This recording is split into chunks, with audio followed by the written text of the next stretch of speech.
Good afternoon, everybody. Is this on? Okay. So it gives me great pleasure to say hello to you at LitFest today and to be on stage here with a terrific writer, journalist, and a man who also happens to be a good friend of mine, Wenguang Huang. So Wen is as I said, he's a reporter and a writer and a journalist who has been doing national, international reporting for, let's say, since 1990, I think it's fair to say. Yeah. He is now writing, besides the book that we're going to talk about today, he is now writing for Fortune magazine. He writes for the New York Times, Christian Science Monitor. He's also written for Printers Row Journal, which is our new literary publication, some of you may be aware of, that is part of a membership program that we have at the Chicago Tribune. And he is a translator of several works. He's worked with Lao Yu, who wrote The Corpse Walker, and Wen translated that here. And I think the other book was God is Red. Yep. God is Red, which is about Christianity in China, in today's China. We're here to talk today about Little Red Guard. And Little Red Guard is a memoir by Wen. It's been reviewed very positively in not only in the Chicago Tribune, but in the New Yorker, in the New York Times, and I believe that this weekend a review is coming out in the Washington Post. Do I have that right? Yeah. So thanks for coming, and again, it's a privilege to be here with Wen and hear him talk about this book that has been greeted with such acclaim. So, welcome, Wen. Thank you. Thank you very much for coming out. So I'd like to start off by talking about the kind of coming off of the introduction, done a lot of journalism in your career. You are a reporter, a translator, nonfiction. You've done some translating and written and done books for that. But your first book, you chose to be a memoir rather than a piece of reportage. Why was that decision made? I think this has a lot to do with the immigrant experience. As some of you are my friends here today, they know that I came to Chicago in 1990. I think like most immigrants who first arrived in this country, and you try to get yourself assimilated, and you try to be just like any other Americans. And for the first 10 years I was here, I worked as a journalist. You feel very comfortable interviewing other people about their life stories and about their life in Chicago. And I tried very hard to be a good American, and I felt like I tried very hard to overcome my Chinese accent, to try to imitate NPR, and then I didn't even go to Chinatown because it was related too much to my past. You know, all these efforts to forget about your past and then try to start a new life here. And after about 15 years, I felt like I've been very successfully career-wise or life. I have a house here in Chicago. I felt like each time I come to Chicago, I feel very much at home. But when there is a certain stage where you feel like you are assimilated, but on the other hand, the past just keep coming back to me. And I'm sure a lot of the people who have gone through the same experience will have similar feeling that the first part of your life, the 20 years, I came here when I was 25, and then all the past started to come back. I started to wrestle with the questions about my grandmother who raised me and when I was a little boy, and about my parents, my mom and father, especially. I had a difficult relationship with my father for years. There was the certain tension. I felt like he was too old-fashioned, and I always wanted to be somebody completely different from him. I strove very hard to do that. And then when you reach a certain age, you're looking back, you say, wow, there is the genetic factor that I can't really be somebody else different. Even I started to talk like him, and then I start to, you look at yourself in the mirror, people say, wow, I just look like my father.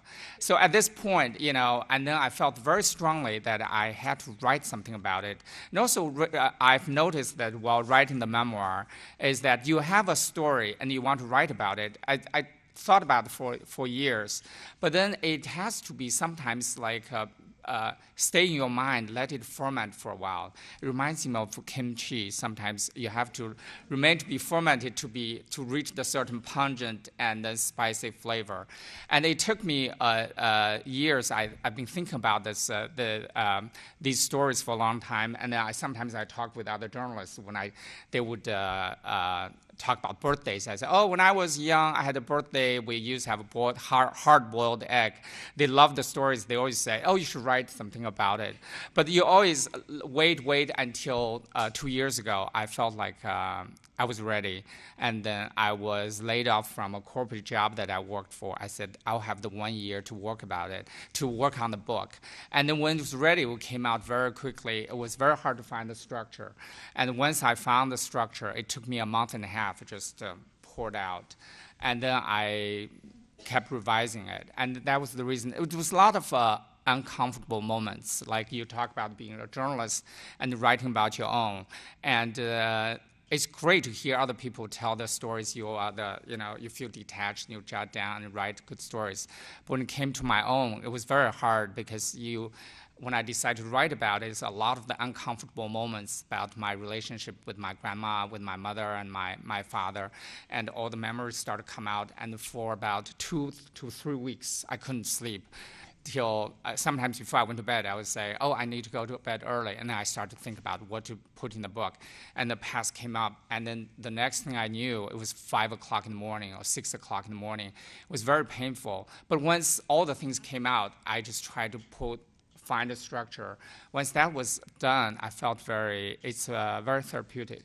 Yeah, so let's talk about the structure. So Little Red Guard refers to when children in communist China during the time that Wen was growing up, the time of Chairman Mao, they were the students who were considered the defenders of the revolution and the defenders of Mao's principles, kind of like the pioneers in the Soviet Union, the kind of inculcating the ideology into the young.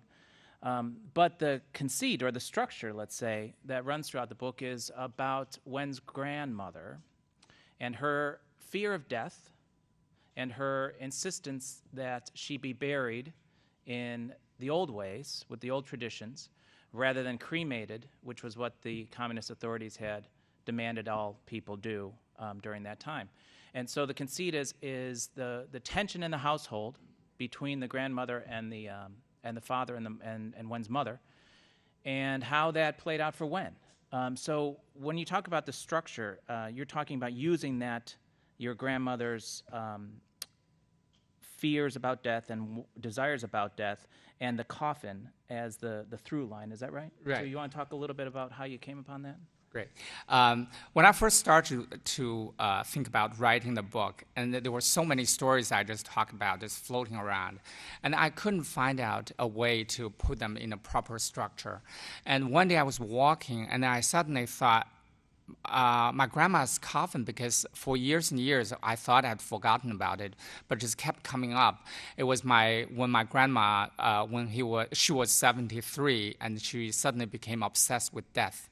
And then she was very healthy, but there was a Chinese saying that 73 and 84 are the two thresholds that a lot of people die during these 2 years. She just suddenly told my father she wanted to be ready, and she wanted a grand send-off. She wanted a coffin and wanted to have a burial. And my father was a Communist Party member. Of course, he was very torn, because if this had been in this country, it wouldn't be very difficult. But in China, even now, burial in major cities is banned because for practical reasons, of course, you don't have enough space. And the other one is for ideological reasons. During the 1970s, all the coffins associated with all the bad things about the past, the traditions were considered not revolutionary enough. So that that whole coffin caused so much tension, and my father spent the next 17 years preparing for the coffin. And the whole family was impacted. So one day when I hit upon this, I said, maybe I should use this coffin to start out and then string everything about China around this, how we prepare this coffin, and give people an idea of what China was like in the 70s, 80s, and even now. So that's once I found the structure, it came very easily. So throughout the